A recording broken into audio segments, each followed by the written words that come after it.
नमस्कार सभी को। हम इस वीडियो में देखेंगे मंगलवार की कहानी। एक समय की बात है, एक ब्राह्मण दंपति की कोई संतान नहीं थी, जिस कारण वे बेहद दुखी थे। एक समय ब्राह्मण वन में हनुमान जी की पूजा करने के लिए गया।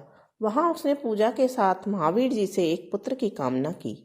घर पर उसकी स्त्री भी पुत्र प्राप्ति के लिए मंगलवार का व्रत करती थी। वह मंगलवार के दिन व्रत के अंत में हनुमान जी को भोग लगाकर ही भोजन करती थी। एक बार व्रत के दिन ब्राह्मणी ना कोई भोजन बना पाई और ना ही हनुमान जी को भोग लगा सकी। उसने प्रण किया, अगले मंगलवार को हनुमान जी का भोग लगाकर ही भोजन ग्रहण करेगी। वह भूखी प्यासी 6 दिन तक पड़ी रही। मंगलवार के दिन वह बेहोश हो गई। हनुमान जी उसकी निष्ठा और लगन को देखकर प्रसन्न हुए। उन्होंने आशीर्वाद स्वरूप ब्राह्मणी को एक पुत्र दिया और कहा कि यह तुम्हारी बहुत सेवा करेगा।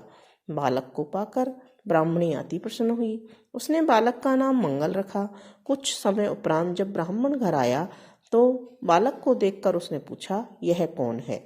पत्नी बोली कि मंगलवार के व्रत से प्रसन्न होकर हनुमान जी ने उसे यह बालक दिया है।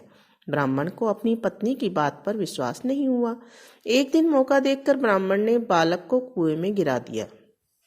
घर पर लौटने पर ब्राह्मणी ने पूछा कि मंगल कहाँ है? तभी पीछे से मंगल मुस्कुराकर आ गया। उसे वापस आया देखकर ब्राह्मण आश्चर्यचकित रह गया। रात को हनुमान जी ने उसे सपने में दर्शन दिए और बताया कि यह पुत्र उसे उन्होंने ही दिया है। ब्राह्मण सत्य जानकर बहुत खुश हुआ।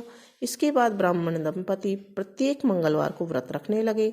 जो मनुष्य मंगलवार व्रत कथा को पढ़ता है, सुनता है और नियम से व्रत करता है, उसे हनुमान जी की कृपा से सब कष्ट दूर होकर सर्व सुख प्राप्त होता है और हनुमान जी की दया के पात्र बनते हैं। बोलो बजरंगबली की जय।